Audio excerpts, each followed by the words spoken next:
Flaky Soap Flake Company presents The Foster Bunkham Show, starring noted expert Professor Foster Bunkham, with special guest Cassius King of radio station KRFH.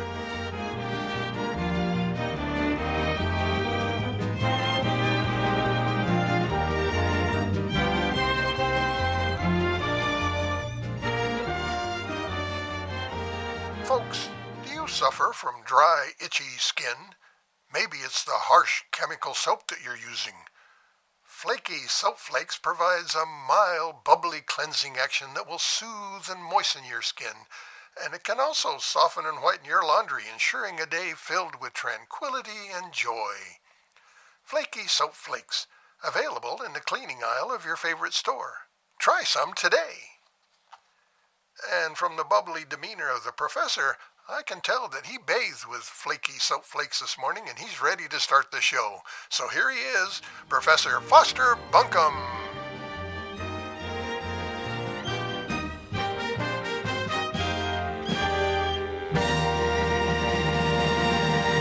Today we have something a little different.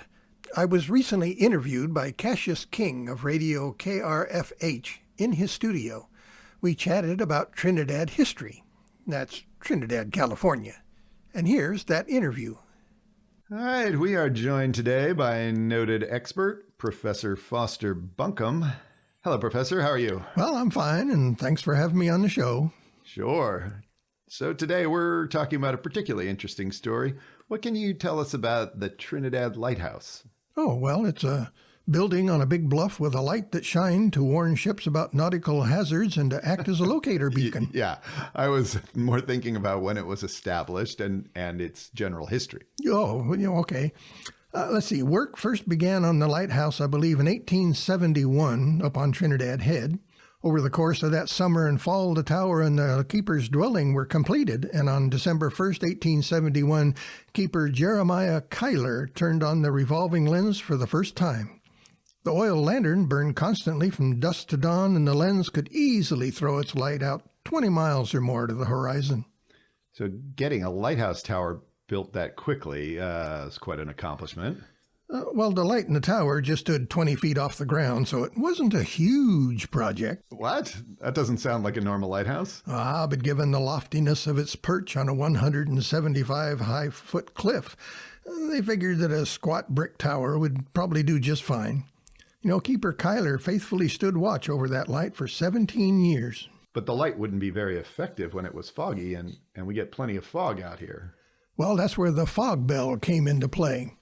In 1889, Keeper Kyler's successor, Fred Harrington, oversaw the installation of a fog bell on a rocky outcropping about 50 feet below the lighthouse. A clockwork was housed in the bell house, and weights were hung down the face of the cliff to power the whole contraption.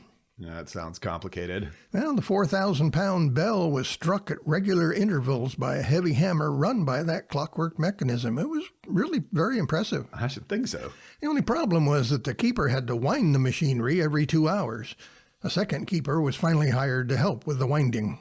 And that bell must have stood for many years. Actually, it worked fine for a couple of years until the weight cable snapped, sending the weights plummeting down the face of the cliff. And to fix that problem, a wooden weight tower was constructed on a concrete foundation. So what happened to the bell? Well, you can see that bell on display at the Trinidad Memorial Lighthouse at Trinidad State Beach.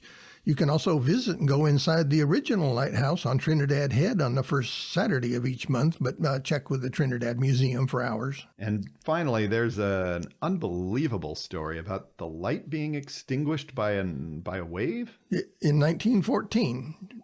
Let me check my notes on this one here. According to Keeper Harrington, on December 28th, a storm commenced blowing gale-force winds accompanied by very heavy seas.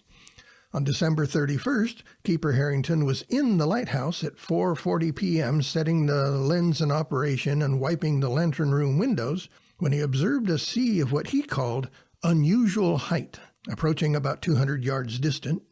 A wave struck the bluff, jarring the whole lighthouse and shooting up the cliff face until a solid sea was on a level with the lighthouse. Spray rose another 25 feet higher. Incredible. Oh, the whole point between the tower and the bluff was buried in water. The lens was thrown off level by the seawater striking the tower, and the light went out. And the keeper must have feared for his life. Well, he reported that he had everything level and lit within about a half an hour, and he just went home for dinner, but I would think he's a bit shaken. That storm lasted 2 more days with heavy seas. But a wave that big would have wiped out the Churai village, right? Well, apparently it was a rogue wave. Harrington's report of a sea of unusual height seems to back that up. You know, a rogue wave is defined as being twice the height of other waves at any given time, and Harrington had reported waves crashing over Pilot Rock, which is 93 foot high, so a wave twice that height could have easily reached up the bluff. No other coastal damage was reported. And there you have it, another amazing moment in Trinidad history. Thank you, Professor. Tune in again next time for more of the Foster Bunkham Show.